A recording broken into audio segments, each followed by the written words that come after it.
கொடுக்கும் தேவனுக்கு கோடி கோடி ஸ்தோத்திரம். எனக்கு வாழ்வளிக்கும் இயேசு ராஜாவுக்கு வாழ்நாள் எல்லாம் ஸ்தோத்திரம். கர்த்தருடைய மகா பரிசுத்த நாமம் மகிமையுடையதாக. இந்த ஜெயத்தின் நேர நிகழ்ச்சிக்கு உங்கள் அனைவரையும் இயேசு கிறிஸ்துவ நாமத்தினாலே வாழ்த்தி வரவேற்கிறேன். சற்று நேர சிந்தனைக்காக நாம் எடுத்துக்கொண்ட வேத பகுதி நீதிமொழிகள் 13ஆம் அதிகாரம் 12ஆம் வசனம். நெடுங்காலமாய் காத்திருக்குதல் இருதயத்தை இளைக்க பண்ணும், விரும்பினது வரும்போதோ ஜீவ விருட்சம் போல் இருக்கும். செபிப்போம். அன்பும் கிருபையும் ஏறக்கொண்டு நிறைந்தங்கள் அருமை பிதாவே, ஆசீர்வதிக்கப்பட்ட நல்ல வேலைக்கு ஆமை சோத்தரிக்கிறோம், துதிக்கிறோம். இந்த வார்த்தையின் மூலமாக தேவரி தாம் எங்களோடு பேச வேணுமா ஜெபிக்கிறோம். ஒவ்வொரு ஆத்மாவுக்கும் என்னென்ன வார்த்தை தேவையோ அதுதான் தேவன் பரலோகத்திலிருந்து கட்டளையிட வேணுமா ஜெபிக்கிறோம். ஆமீன். ஆண்டவராய் தெய்வமே அபிஷேகிக்கப்பட்ட வார்த்தைகளை வெளிப்பட தேவன் தாமே இறக்கம் செய்ய வேணுமா ஜெபிக்கிறோம். இசனாகி அடியனை தேவன் மறைத்து தேவரில் வெளிப்பட வேணுமா ஜெபிக்கிறோம். எங்களை தாழ்த்தி உம்முடைய சமூகத்திலே தருகிறோம். சகல துதிக்க நம்மை மேல் நமக்கே செலுத்துகிறோம். இயேசுவின் மூலம் ஜெபங்களை அன்பு நிறைந்த பரமபிதாவே, ஆமீன். நெடுங்காலமாக காத்திருக்குதல் இருதயத்தை இளைக்க பண்ணும், விரும்பினது வரும்போதோ ஜீவ விருட்சம் போல் இருக்கும் என்று சொல்லப்படுகிறது. ஆமாம், நெடுங்காலமாய் காத்திருந்த விஷயங்களில் தேவன் நமக்கு ஜெயம் தருகிறோம்.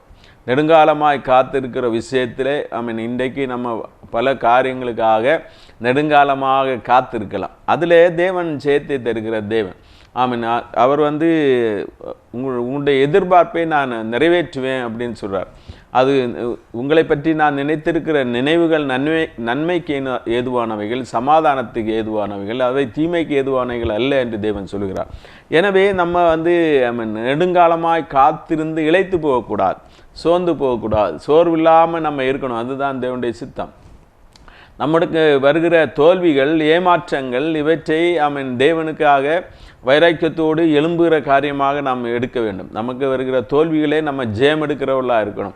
அடுத்த முறை நம்ம ஜெயிக்க முடியும் என்ற நம்பிக்கையோடு நம்ம ஜெயிக்கணும். ஒரு முறை தோற்று போயாச்சுன்னா அப்படியே சோர்ந்து போகக்கூடாது. அடுத்த முறை தேவனுடைய பலத்தினாலே நம்ம ஜெயம் எடுக்க முடியும் என்பதிலே நம்ம உறுதியாக இருக்க வேண்டும். பலத்தினாலும் அல்ல, பராக்கிரமத்தினாலும் அல்ல, தேவனுடைய ஆவியினாலே எல்லாம் ஆகும். தேவனுடைய ஆவியினால் எல்லாம் ஆகும் என்று சொல்லப்பட்டிருக்கிறது. எனவே நம்ம தோற்ற காரியம் நம்ம அப்படியே தோற்று போவதற்கல்ல, நம்ம அதில் இன்னும் திடன் கொள்வதற்காக தேவன் அதில் பெரிய நோக்கத்தை நமக்கு வைத்திருக்கிறார். எனவே அந்த நம்முடைய எதிர்பார்ப்பு நிறைவேறும் வரைக்கும் நம்ம முயற்சி செய்யணும், நம்ம ஜெபிக்கணும், நம்ம ஜெபத்தில் சோர்ந்து போகக்கூடாது.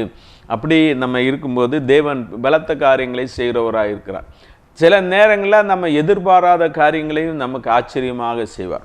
அப்படி செய்கிற தேவன். எனவே தேவன் மேல் விசுவாசத்தை நம்ம ஒரு நாள் விட்டுவிடக்கூடாது, சோர்ந்து போகக்கூடாது, இளைத்து போகக்கூடாது. நம்ம காத்திருக்கும் போது நமக்கு சோர்வு தான் வருகிறது. சோர்வுக்கு நம்ம இடம் கொடுக்கக்கூடாது. தேவன் பெரியவர். இந்த காத்திருந்தாலும் பெரிய ஆசீர்வாதத்தை தருவார், இரட்டிப்பான ஆசீர்வாதத்தை தருவார் என்பதிலே நம்ம உறுதி உள்ளவர்களாக இருக்கணும். அப்போ நம்ம வாஞ்சை நிறைவேறுவது உறுதி. தேவன் நம்முடைய வாஞ்சையை பார்த்து அதை நிறைவேற்றுகிற தேவன். அப்போ அவன் நமக்கு எதிர்பார்த்திருக்கிற முடிவை நமக்கு தருகிற தேவனாக இருக்கிறார். நம்ம எதிர்பார்த்து காத்திருக்கிற விஷயத்தில் தேவன் முடிவை தருகிறோம். நெடுங்காலமாக காத்திருக்கிறீங்களா? அந்த விஷயத்தில் தேவன் உங்களுக்கு ஜெயத்தை தருகிறவராக இருக்கிறார். ஒரு வியாதியாக இருக்கலாம், உங்களை வாட்டி வதைக்கிற ஒரு வியாதியாக இருக்கலாம். அந்த வியாதியிலிருந்து தேவன் உங்களுக்கு விடுதலை தருவதற்கு வல்லமை உள்ளவர். எனவே நம்ம விசுவாசத்தில் சோர்ந்து போகக்கூடாது. தேவனுக்கு மிஞ்சினது ஒன்றுமே கிடையாது. தேவன் எல்லாவற்றையும் வார்த்தையினால் செய்து முடித்தவர். ஒவ்வொரு காரியங்களையும் ஒவ்வொரு வார்த்தை சொல்லி நிறைவேற்றினார். அவருடைய வார்த்தையிலேயே அவ்வளோ வல்லமை இருக்கிறது. எனவே ஒன்றுமில்லாத இடத்துல எல்லாவற்றையும் சிருஷ்டிக்க வல்லமை உள்ள தேவனாக இருக்கிறார். எனவே நம்ம சோர்ந்து போகக்கூடாது. ஒரு பாவ போராட்டமா, சாத்தானுடைய போராட்டமா, சாத்தான் வாழ்க்கையில ரொம்ப போராடி கொண்டு இருக்கிறானா, அதிலிருந்து ஒரு முடிவை தேவன் தருவதற்கு வல்லமை உள்ளவராக இருக்கிறார். எனவே காத்திருக்கிறதுனால நம்ம சோர்ந்து போகக்கூடாது. அநேக காரியங்களுக்காக நம்ம காத்திருந்து சோர்ந்து போய் துவண்டு போய் அது ஜெயம் எடுக்க முடியாமல் சோர்வு வரும்போது அந்த விஷயத்தில் நம்ம ஜெயம் எடுக்கவே முடியாது. நம்முடைய மனதில் சோர்வுக்கு இடமை கொடுக்கக்கூடாது. சோர்வுக்கு சாத்தான் நம்ம சதி செய்து அவனுடைய தந்திரங்களில் ஒன்று சோர்வை உண்டாக்குவது. சோர்வை உண்டாக்கிடுச்சுன்னா விசுவாசம் வேலை செய்யாது. எனவே விசுவாசத்தில் நம்ம சோர்ந்து போயாச்சுன்னா அது சாத்தானுக்கு சந்தோஷமாக இருக்கும். எனவே அப்போ சாத்தானுக்கு நம்ம இடம் கொடுக்கக்கூடாது, சோர்வுக்கு இடம் கொடுக்கக்கூடாது, ஒரு நாளுமே சோர்வுக்கு இடம் கொடுக்கக்கூடாது. எனவே நெடுங்காலமாய் காத்திருக்குதல் இருதயத்தை இழைக்க பண்ணினாலும் தேவன் அதிலிருந்து வெற்றி தருவதற்கு வல்லமை உள்ளவராக இருக்கிறார். காத்திருக்கிற விஷயத்திலே அவர் ஜெயம் தருகிறவராக காணப்படுகிறார். அநேக காரியங்களில் தேவன் நமக்கு ஜெயம் தருகிறவராக இருக்கிறார். அதே அதிகாரம் 19ஆம் வசனம் இப்படி சொல்லுகிறது, வாஞ்சை நிறைவேறுவது ஆத்துமாவுக்கு இனிது. வாஞ்சை நிறைவேறும் போது, நம்முடைய வாஞ்சை நிறைவேறும் போது ஆத்மாவுக்கு ரொம்ப சந்தோஷம், நமக்கு ரொம்ப மகிழ்ச்சி, உள்ளான மனிதனில் பெரிய மகிழ்ச்சியை உண்டாக்குறது நம்முடைய வாஞ்சை நிறைவேறும். அநேக நாட்களாக அது நிறைவேறாமல் இருந்துட்டு நிறைவேறும் போது அது ஜீவ விருட்சம் போல இருக்கும் என்று சொல்லப்படுகிறது. எல்லா காரியங்களும் தேவன் நமக்கு நிறைவேற்றுகிறவராக இருக்கிறார். நம்முடைய வேண்டுதல்கள் எல்லாவற்றையும் அவர் நிறைவேற்றுவதற்கு அவர் வல்லமை உள்ளவராக இருக்கிறார். நீதிபதிகள் 10ஆம் அதிகாரம் 24 சொல்கிறது, துன்மார்க்கர் பயப்படும் காரியம் அவனுக்கு நேரிடும், அவன் நீதிமான் விரும்புகிற காரியம் அவனுக்கு கொடுக்கப்படும். நீதிமான் எதை விரும்புகிறாங்களோ அது கொடுக்கப்படும். எனவே நம்ம ஒரு நாளுமே சோர்ந்து போகக்கூடாது. சோர்வு நம்மளை தேவனை விட்டு பிரிக்கிறதா இருக்கிறது, நம்முடைய விசுவாசத்திலிருந்து நம்மளை விழப்பண்ணுகிறதா இருக்கிறது. அது சாத்தானுடைய ஒரு ஆயுதமாக இருக்கிறது. எனவே ஒரு நாளும் சோர்ந்து போகக்கூடாது. நம்மை படைத்த தேவன் நம்மை கொண்டு என்ன செய்ய சித்தமாக இருக்கிறாரோ அது எல்லாவற்றையும் அவர் நிறைவேற்றுவதற்கு வல்லமை உள்ள தேவனாக இருக்கிறார். எனவே நம்ம ஒரு நாளுமே சோர்ந்து போகக்கூடாது, சோர்வுக்கு இடமே கொடுக்கக்கூடாது, ஆத்மாவை இழைக்க பண்ணக்கூடாது. என்ன பெரிய பிரச்சனையாக இருந்தாலும் தேவனுக்கு மிஞ்சி ஒன்றுமே கிடையாது. தேவனை அறியாமல் ஒன்றும் நமக்கு வருவதும் இல்லை. நமக்கு எல்லாமே நன்மைக்கு ஏதுவாக செய்யப்படுகிறது என்று வேதத்தில் சொல்லப்படுகிறது. எனவே தேவன் எல்லாவற்றையும் நன்மையாக முடிக்கிற தேவன். தீமையாக வந்தாலும் எல்லாவற்றையும் நன்மையாக முடிக்கிற தேவனாக இருக்கிறார். எனவே தீமையான காரியங்கள் இன்றைக்கு நடந்து கொண்டிருப்பதை பார்த்து இதுதான் முடிவு என்று நாம் முடிவு கட்டக்கூடாது. தேவன் ஏற்ற நேரத்திலே நம்முடைய ஜெபத்துக்கு பதில் தருகிறவராக இருக்கிறார். அது மட்டுமல்ல நம்முடைய ஆத்மாவை கலிகூற பண்ணுகிறவராக இருக்கிறார். ஆத்மாவிலே பலன் தருகிறவராக இருக்கிறார். எனவே நம்ம ஒரு நாளும் சோர்ந்து போக வேண்டிய அவசியமே இல்லை. பல காரியங்கள் நமக்கு எதிரான காரியங்களாக செயல்பட்டாலும் அவற்றையெல்லாம் நன்மையாக மாற்றுகிற தேவன். ஆதியாகமம் 46ஆம் வசனம் 30ஆம் வசனம் இப்படி சொல்கிறது, அப்பொழுது இஸ்ரவேல் யோசேப்பை பார்த்து, நீ இன்னும் உயிரோடு இருக்கிறாயே, நான் உன் முகத்தை கண்டேன், எனக்கு இப்போது மரணம் வந்தாலும் வரட்டும் என்றார். இந்த விஷயம் நமக்கு எல்லாருக்குமே தெரியும். இங்கே ஒன்று யோசேப்பினுடைய தரிசனம் நிறைவேறுகிறது. அது நீண்ட நாட்களுக்கு பின்பு நிறைவேறுகிறது, 13 வருஷத்துக்கு பின்பு நிறைவேறுகிறது. இன்னொன்று யாக்கோவுடைய நம்பிக்கை துளிர்க்கிறது. யாக்கோவுக்கு இதுதான் கடைசி அப்படின்னு சொல்லி ஒரு காரியத்தில் முடிவு பண்ணிட்டார்.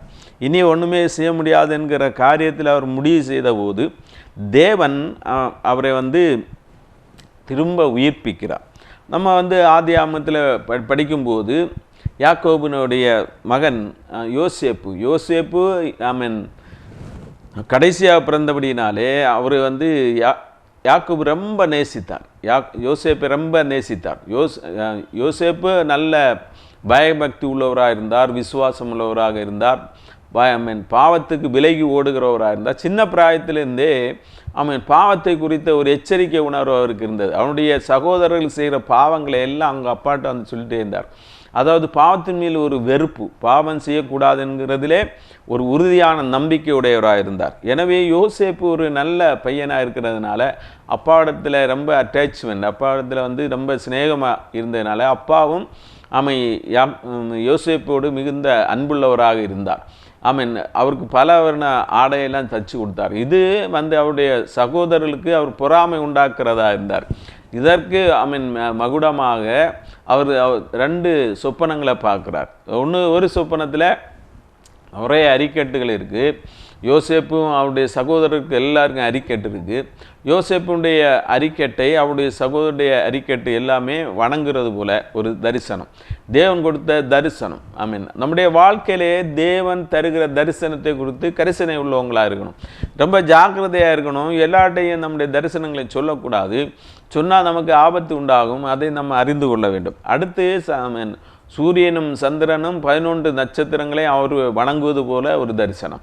இது தேவன் அவருக்கு கொடுத்த தரிசனம். இதை நிறைவேற்றுவதற்கு தேவன் வல்லமையுள்ளவராக இருக்கிறார்.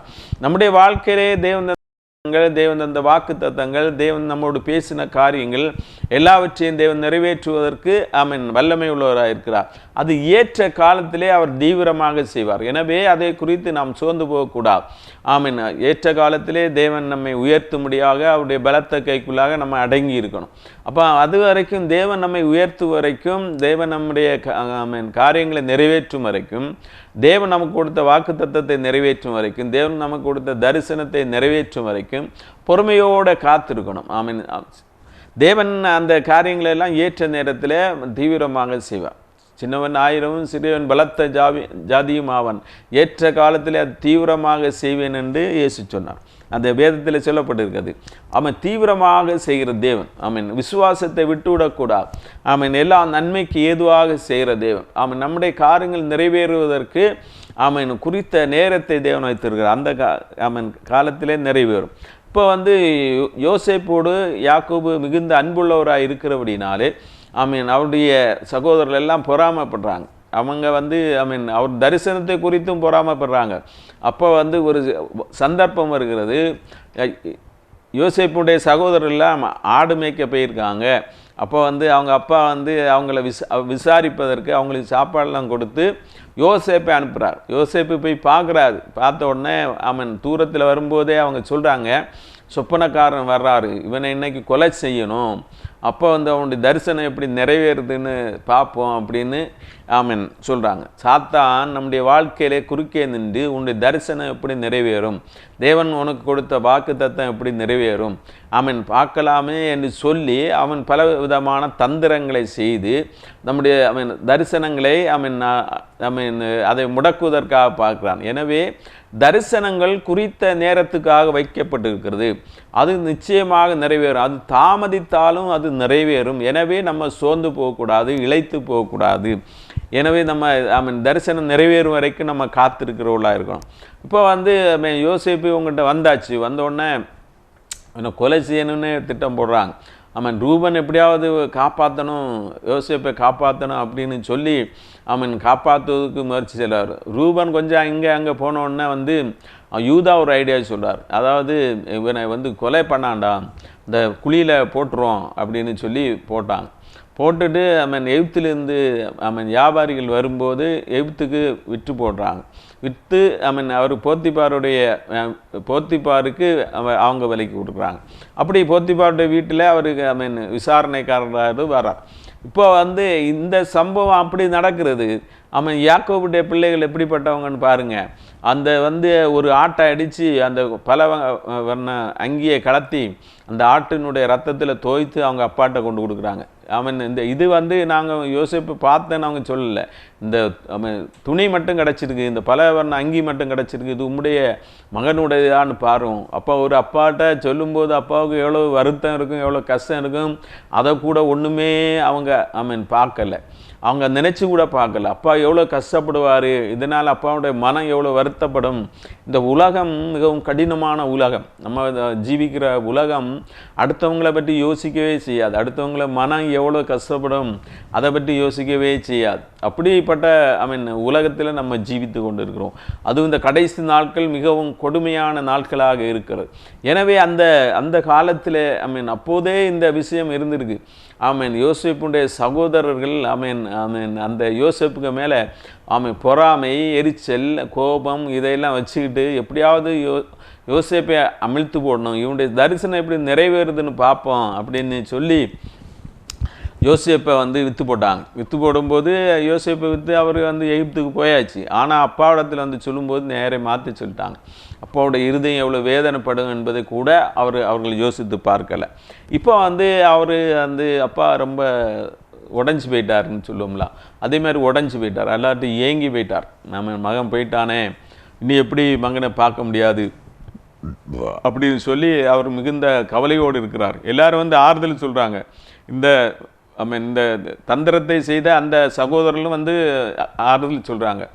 இந்த உலகம் அப்படிப்பட்டது, இரட்டை வேடம் போடக்கூடிய உலகம். நம்மகிட்ட ஒன்று பேசும், அடுத்தவங்கள்ட்ட ஒன்று பேசும், இப்படிப்பட்ட உலகம்.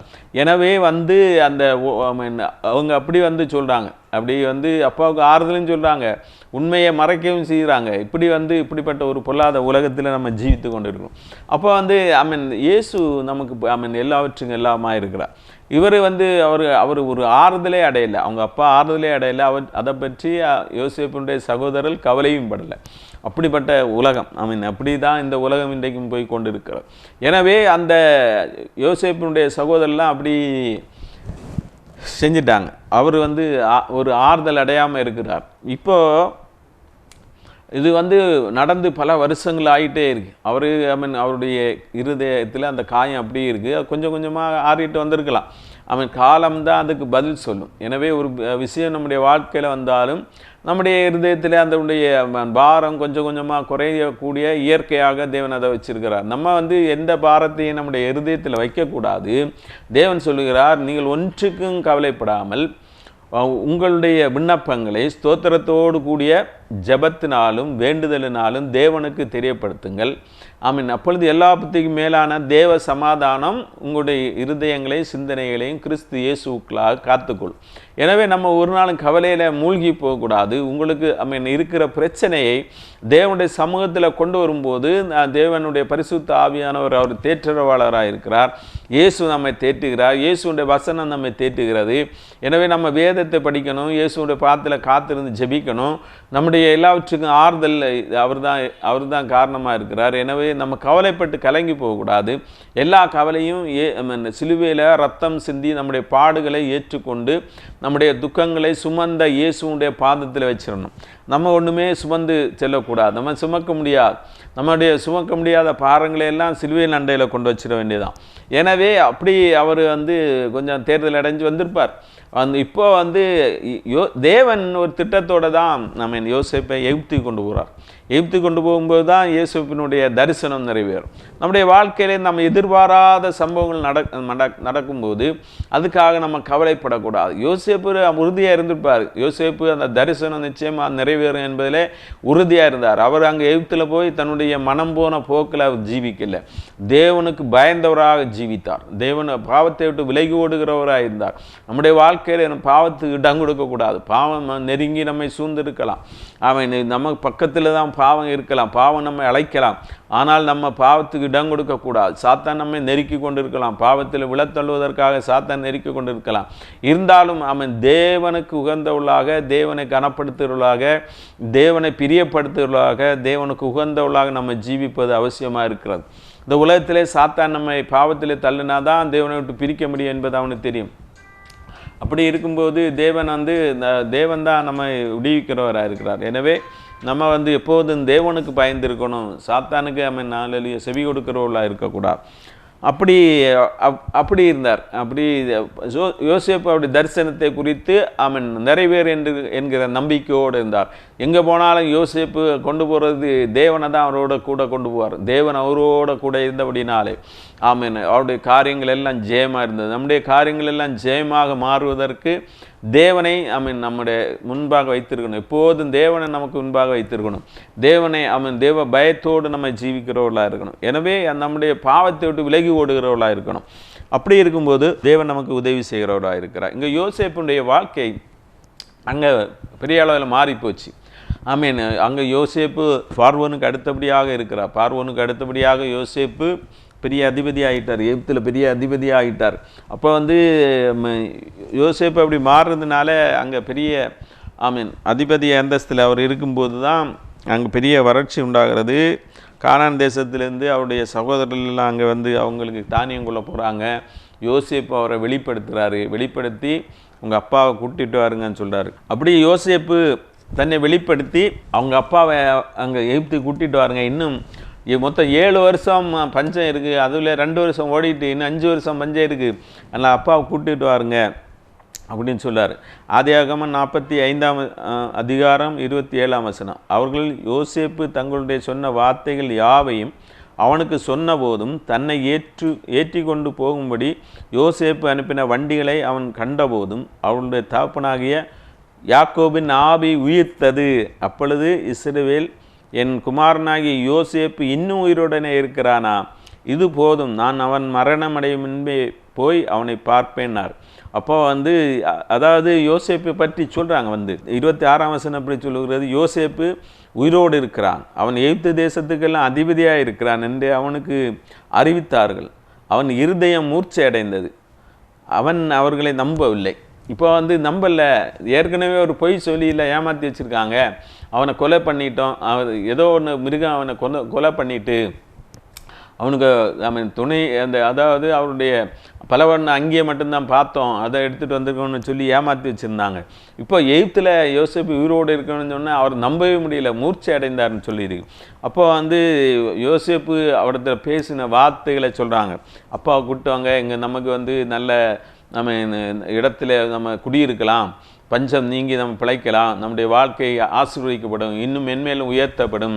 எகிப்தில் பார்வோன் என்னை பெரிய அதிகாரியை வச்சுருக்காரு, பார்வோனுக்கு அடுத்தபடியாக நான் தான் இருக்கிறேன், பார்வோனுக்கு தகப்பனாக வச்சிருக்கிறார், பார்வோனுக்கு தேவன் அவருக்கு எப்படி உயர்த்தி வச்சிருக்காரு, இவர் என்ன சொன்னாலும் பார்வோன் கேட்குற அளவுக்கு அங்கே நடந்து கொண்டு இருக்கிறது.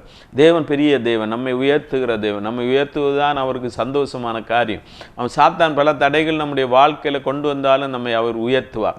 யாக்கோபுக்கு யோசேப்புக்கு அந்த தரிசனம் நிறைவேறின போது பல வருடங்கள் ஆயிருக்கலாம், யோசேப்பு சோர்ந்து போகலை, தோண்டு போகலை. அது விரும்பினது வரும்போது ஜீவ விருட்சம் போல இருக்குன்னு சொன்ன மாதிரி யோசேப்புக்கு மிகுந்த மகிழ்ச்சி.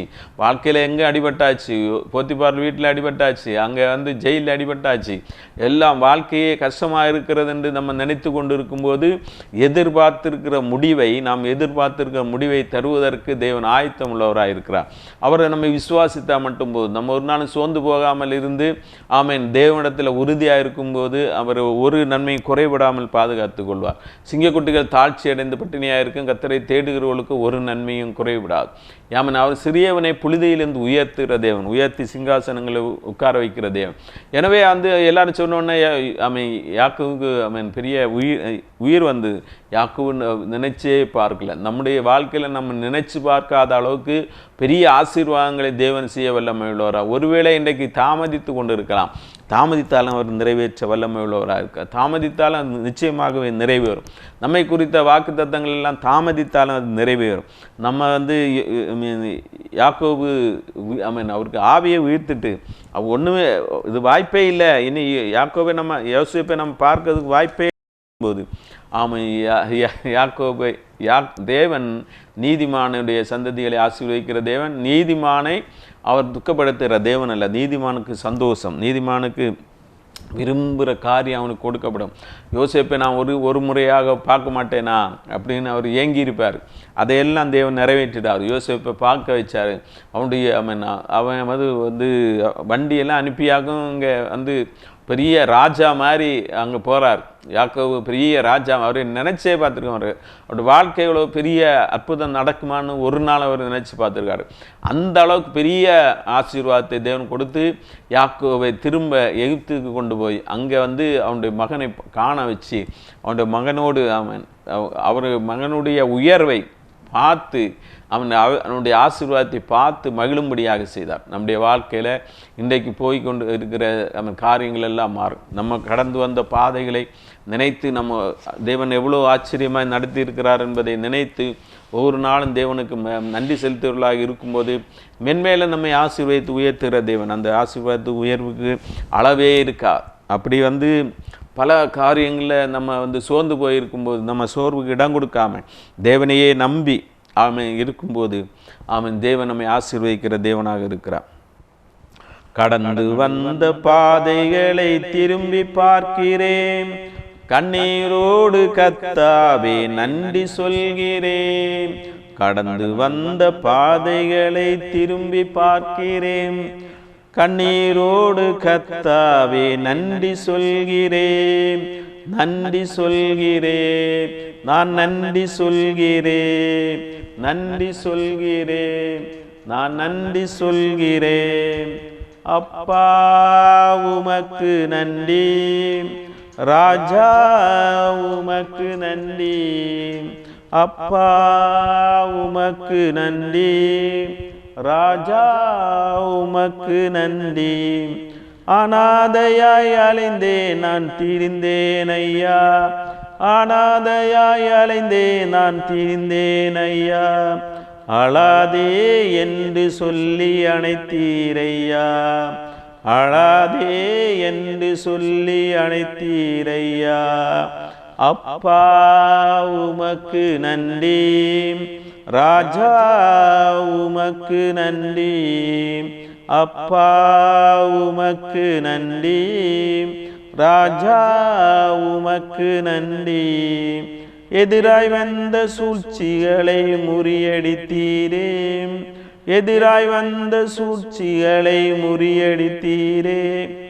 எந்த நிலையிலும் உம்மை துதிக்க வைத்தீரே, எந்த நிலையிலும் உம்மை துதிக்க வைத்தீரே.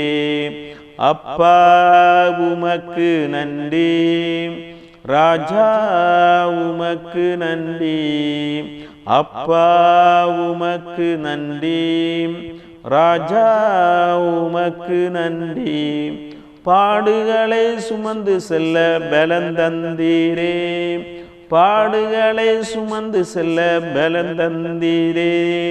பரிசுத்தமாய் வாழ்வு வாழ துணை செய்தீரே, பரிசுத்தமாய் வாழ்வு வாழ துணை செய்தீரே. அப்பா உமக்கு நன்றி, ராஜா உமக்கு நன்றி, அப்பா உமக்கு நன்றி, ராஜா உமக்கு நன்றி. ஜெபிப்போம். அன்பின் கிருபையும் இரக்கம் நிறைந்த எங்கள் அருமை பிதாவே, ஆசீர்வதிக்கப்பட்ட நல்ல வேலைக்கு ஆமை சோத்தரிக்கிறோம், துதிக்கிறோம். என் நல்ல தெய்வமாக இருக்கக்கூடிய ஆமை சோதரம், பரிசுத்தராக இருக்கிறபடிய ஆழ்மை சோத்திரம், இதுவரை ஆச்சரியமாக நடத்துகிற தெய்வமாக இருக்கிறபடிய ஆழ்மை சோத்திரம். ஒன்றுமில்லாத இடத்துல எல்லாவற்றையும் உருவேற்படுத்துவதற்கு வல்லமை உள்ள தேவனாக இருக்கிறபடி ஆழ்மை சோத்தரிக்கிறோம். இப்போது இந்த ஜபத்தில் பங்கொண்ட ஒவ்வொருவரையும் ஆசீர்வதிங்க.